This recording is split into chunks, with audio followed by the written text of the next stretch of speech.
বেলডাঙ্গার ছবি দেখাতে হবে আপনাদের, তার কারণ জাতীয় সড়ক জুড়ে অবরোধ চলছে, বিক্ষোভ চলছে, ট্রেন আটকে অবরোধ করা হচ্ছে। দেখুন সেই ছবি।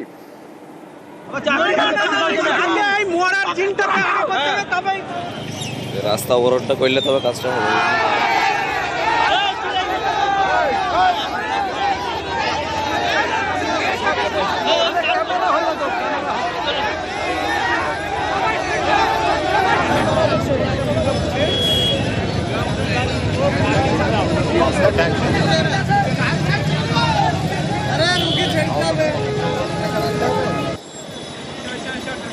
কিন্তু কেন কেন এই আগুন, কেন এইভাবে ভাঙচুর, কেন অবরোধ, কি হয়েছিল?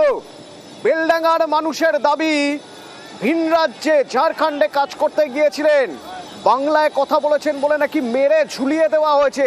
প্রণব রয়েছে সরাসরি আমার সঙ্গে। প্রণব, কি অভিযোগ? কেন কেন এভাবে বেলডাঙ্গায় জাতীয় সড়ক অবরোধ করে বিক্ষোভ দেখানো হচ্ছে? দেখো, যুবক আলাই শেখ দীর্ঘদিন ধরে ঝাড়খণ্ডে ফেরির কাজ করে এবং গত 7 বছর ধরে সে ওই এলাকাতে কাজ করে এবং সে বাংলাদেশি বলে ওই এলাকার মানুষজন কিন্তু বারে বারে তাকে হুমকি দিচ্ছিল বলে পরিবারের অভিযোগ।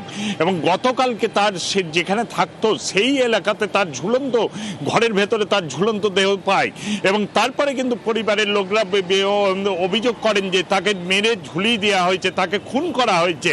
এবং এর আগেও আমরা একাধিকবার দেখেছি মুর্শিদাবাদে যে ভিন রাজ্যে পরিযায়ী শ্রমিকরা কাজ করতে যাচ্ছে বারে বারে তাদেরকে মারধর খুনের মতন ঘটনা ঘটেছে। আলাই শেখের মতো ওই যুবককেও খুন করা হয়েছে বলে কিন্তু পরিবারের অভিযোগ এবং তাকে বেশ কিছুদিন ধরে তাকে হুমকি দেওয়া হচ্ছিল, তাকে বাড়ি ফিরে যাওয়ার জন্য তাকে বারে বারে বলা হচ্ছিল এবং সে ভারতীয় নয়, বাংলাদেশি এবং তার কাছে যথেষ্টভাবে প্রমাণ ছিল, আধার কার্ড, ভোটার কার্ড। একাধিকবার তারা কিন্তু ওই এলাকার যুবকদেরকে দেখিয়েছিল, তারপরেও কিন্তু মানুষজন কিন্তু মানতে চায়নি এবং সেই কারণে কিন্তু এই ঘটনা ঘটেছে বলে কিন্তু পরিবারের পক্ষ থেকে অভিযোগ। প্রণব, সঙ্গে থাকো, পরিবারের বক্তব্য শোনাবো আপনাদের। তারা দাবি করছেন বাংলায় কথা বলছে বলে বাংলাদেশি বলে দাগিয়ে দেওয়া হচ্ছে, বাংলায় কথা বলছে বলে সব নথি সব তথ্য থাকার পরেও বাংলাদেশি বলে মারধর করে মেরে ঝুলিয়ে দেওয়া হয়েছে বলে অভিযোগ করছে। ঝাড়খণ্ডে শ্রমিকের কাজ করতে গিয়েছিলেন এবং তারপর যখন সেই খবর আসে, তার দেহ আসার পর শুরু হয় বিক্ষোভ। আমাদেরকে যেখানে যাচ্ছে আমরা খেটে খেতে পারবো না, বাইরে বিদেশে আমাদেরকে গেলে আমাদেরকে ধরে মারবে, মেরি ফেল দেবে একের পর এক, আমাদের অত্যাচার। এটাকে আমাদের বিদেশ খেটে খাওয়া অন্যায়? হ্যাঁ, আমাদের দেশে কত বিহারি, কত উড়িষ্যা, কত বিদেশি খেটে গেছে, আমরা কার গায়ে হাত দিচ্ছি, কার গায়ে অন্যায় করছি? ভারতের মানুষ, ভারতের মধ্যেই কাজ করি, ঝাড়খণ্ড, বিহার, ইউপি, উড়িষ্যা সব জায়গায় যাচ্ছি আমরা। ধরেন পরিযায়ী শ্রমিক, তাহলে বিদেশে যেয়ে আমাদের বাইরে যেয়ে আধার কার্ড দেখতে যেয়ে মারছে, তাহলে আমরা কি করে খাবো? তাহলে আমাদের পশ্চিমবঙ্গ সরকারকে আমাদেরকে কাজ দিতে হবে, আর না হলে পরে আমাদেরকে মরতে হবে বাইরে গেলে। 12 নম্বর জাতীয় সড়কে বিক্ষোভ দেখানো হচ্ছে। প্রণব রয়েছে সরাসরি। প্রণব, কোথায় কোথায় বিক্ষোভ, কতক্ষণ ধরে বিক্ষোভ, ট্রেন কি বন্ধ করে দেওয়া হয়েছে, কিভাবে সামাল দেওয়া হচ্ছে পরিস্থিতি?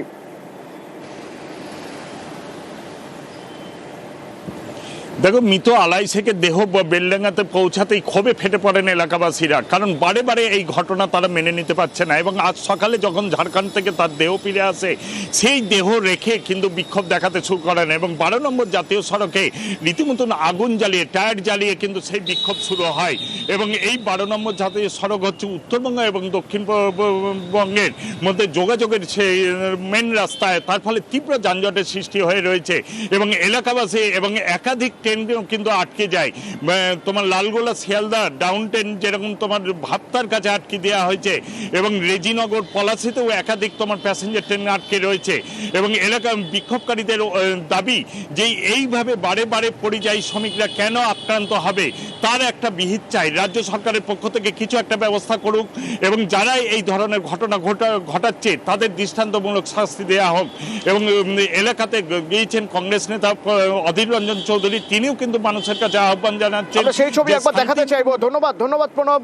জাতীয় সড়কে বিক্ষোভ, তার জন্য ভোগান্তিতে যাত্রীরা, একাধিক গাড়ি, বাস আটকে পড়ে, অ্যাম্বুলেন্স আটকে পড়ে, অতিরিক্ত পুলিশ সুপার পৌঁছান এবং প্রাক্তন কংগ্রেস সাংসদ অধীর চৌধুরী পৌঁছে যান ঘটনাস্থলে।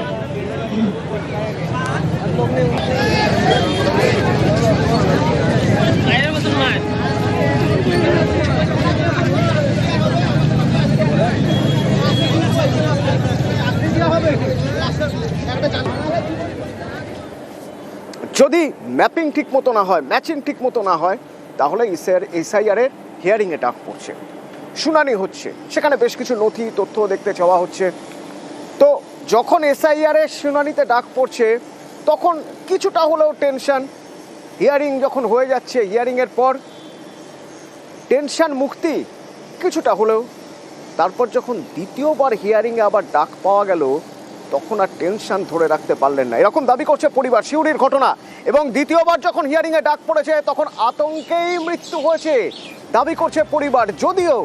যদিও আবার একটা উল্টো দিক যদি দেখি, বিএলওর দাবি দ্বিতীয়বার নাকি হিয়ারিংয়ে ডাকাই হয়নি। ঠিক কি দাবি বিএলওর জানবো, তবে তার আগে পরিবার এই দাবি কেন করছে সেটাও জানা দরকার। কি হয়েছিল জানবো, সুপ্রতিম রয়েছে সরাসরি আমার সঙ্গে। সুপ্রতিম,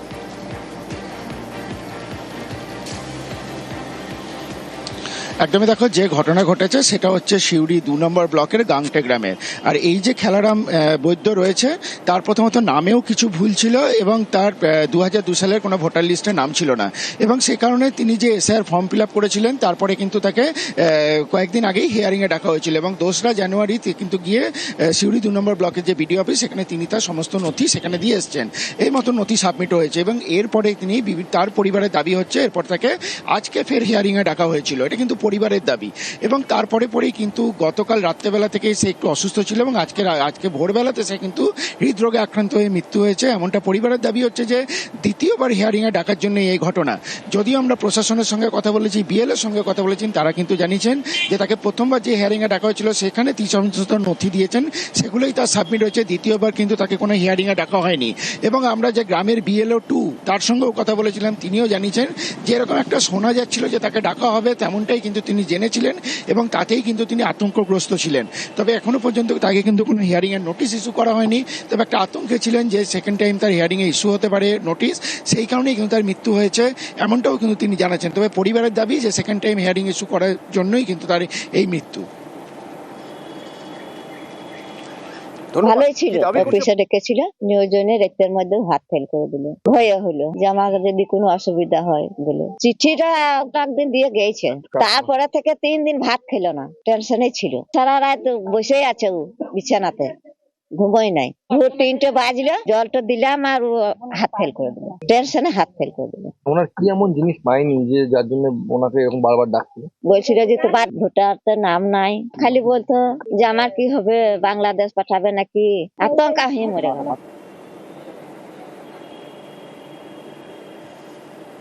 এসআইআর এর ক্ষেত্রে মাধ্যমিকের অ্যাডমিট কার্ড তাকে কি প্রামাণ্য নথি হিসেবে স্বীকার করা হবে? তাকে প্রামাণ্য নথি হিসেবে স্বীকার করা হোক, সিও তাই চাইছে। এবং সেই জন্য নির্বাচন কমিশনকে প্রস্তাব দেওয়া হয়েছিল যে মাধ্যমিকের অ্যাডমিট কার্ডকে প্রামাণ্য নথি হিসেবে স্বীকৃতি দেওয়া হোক, কিন্তু নির্বাচন কমিশন তাতে রাজি নয়। কেন, কি ব্যাখ্যা নির্বাচন কমিশনের? আমার সঙ্গে সরাসরি রয়েছে সোমরাজ।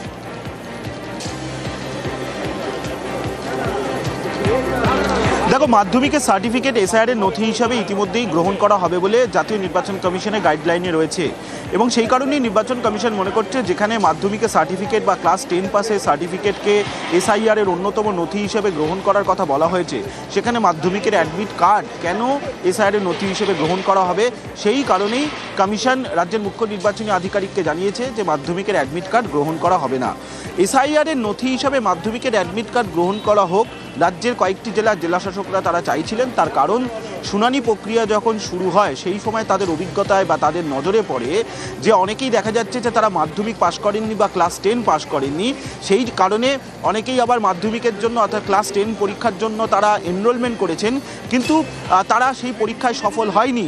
সেই কারণেই কয়েকটি জেলাশাসকরা চাইছিলেন যাতে এই সার্টিফিকেটের পাশাপাশি অ্যাডমিট কার্ডকেও এসআইআর এর নথি হিসেবে গ্রহণ করা হোক।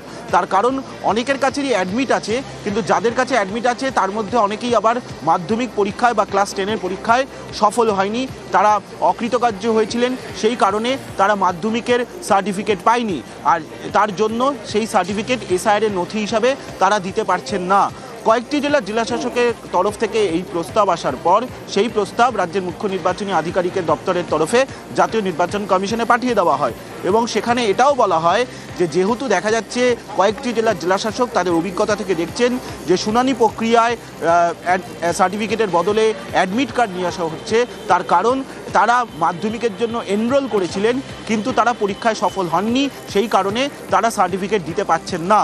কমিশনের যেটা যুক্তি যে মাধ্যমিকের অ্যাডমিটের বদলে বাকি যে এসআইআর ডকুমেন্ট হিসাবে অন্যান্য নথিগুলি রয়েছে সেই নথিগুলি তারা দিতেই পারে, কিন্তু মাধ্যমিকের অ্যাডমিট এসআইআর নথি হিসাবে গ্রহণ করা হবে না।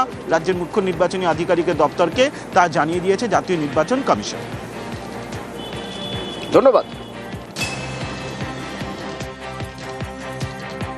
কোনো একজন ব্যক্তি মাধ্যমিক পরীক্ষা দিয়েছে, তখনকার দিনে কোনো কারণে কৃতকার্য হতে পারে, তার মানে রোহিঙ্গা বাংলাদেশি নাগরিক অনুপ্রবেশকারী। এই যে যুক্তি নির্বাচন কমিশনের অসভ্যতা, বাংলার মানুষ কত সহ্য করবে? নাকি নির্বাচন কমিশনের মালিক বর্তমান তিনি মাধ্যমিক পরীক্ষায় পাস করেছিলেন বলে এখনো সার্টিফিকেট দেখাতে পারেন, মালিকের মাধ্যমিকের অ্যাডমিট কার্ড নেই বলে তাই জন্য পশ্চিমবাংলার মানুষের অ্যাডমিট কার্ড বাতিল করা হচ্ছে? বাংলার মানুষ কিন্তু প্রতিটা ইঞ্চিতে ইঞ্চিতে হিসেব তুলে রাখছে। 2026-এ পশ্চিমবাংলার মানুষ একটা রাজনৈতিক দলের উপর এসআইআর করবে, দলটার নাম হবে ভারতীয় জনতা পার্টি। বাংলার মানুষের দমন পীড়ন কারা করছে সেটা সবাই জানে। যারা বিভিন্ন সময় বিএলওদের খুন করলো, যারা আত্মহত্যায় প্ররোচনা দিল, প্রত্যেক জায়গাতে মানুষকে খেপিয়ে দেওয়া হচ্ছে। তৃণমূলের দুষ্কৃতি এবং ওপার বাংলা অর্থাৎ বাংলাদেশ থেকে আসা অনুপ্রবেশকারী মুসলমান একযোগে একের পর এক জায়গায় বিডিও অফিস আক্রমণ করছেন। এর প্রতিবাদ করতে হবে, বাঁচতে হবে, তৃণমূলকে সরাতে হবে। তৃণমূল মানেই বিপদ। এবং আজও কিছু কিছু জায়গা থেকে এসআইআর হিয়ারিংয়ে হয়রানির অভিযোগ আসছে এবং প্রতিবাদও উঠছে, যেমন পূর্বস্থলী, মাটিয়া বা দক্ষিণ 24 পরগনা। যদি মাটিয়ার পূর্বস্থলীর ছবি দেখাতে হয় তাহলে আগে পূর্বস্থলীর খবর আপনাদের জানাই। সমুদ্রগড় পূর্বস্থলী, সেখানে রেল অবরোধ করা হয়েছে, পারুলডাঙ্গা রেলগেটে অবরোধ করা হয়েছে, যার জেরে সকালেই থমকে গেছে ট্রেন। বৈধ ভোটারদের নাম বাদের অভিযোগ উঠেছে সেখানে। অবরোধ উঠলে ফের চালু হয় পরিষেবা। এসআইআর এর নামে হয়রানি করা হচ্ছে মানুষের, সেই মানুষকে হয়রানি করা চলবে না। আমাদের এই আন্দোলনটা জিয়ে থাকবে, এই আন্দোলন থেমে থাকবে না। এটা আমরা দিল্লি পর্যন্ত তার কপি পৌঁছাবো। আমাদের এসডিও, বিডিও, আরপিএফ, জিআরপি, এলাকার প্রশাসন, আমরা যতদূর যাওয়ার দরকার যাব, যেন কোনো মানুষের এসআইআর নাম করে হয়রানি করা চলবে না। ওদিকে উত্তর 24 পরগনা স্বরূপনগরের টাকি রোড, সেখানে বিক্ষোভ, অবরোধ, গাছের গুঁড়ি ফেলে আগুন জ্বালিয়ে রাস্তা অবরোধ করা হচ্ছে, কারণ অভিযোগ উঠছে এসআইআর এর হিয়ারিংয়ে হয়রানি।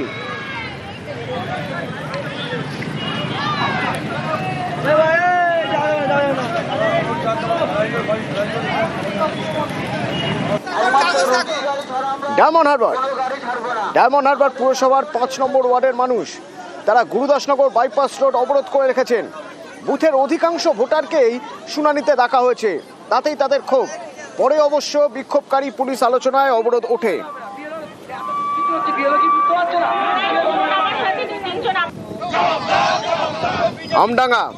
আমডাঙ্গার পদ্মা লাভপুরের রাস্তা অবরোধ করা হয়েছে। বলা হচ্ছে একটা ওয়ার্ডে 900 ভোটার, সেই 900 ভোটারের মধ্যে 770 জনকেই শুনানিতে ডাকা হয়েছে। 85 বছরের বেশি বয়স যাদের, তাদেরও হিয়ারিং এর জন্য ডাকা হয়েছে। আমডাঙ্গা কাকিনাড়া রোডে টায়ার জ্বালিয়ে বিক্ষোভ।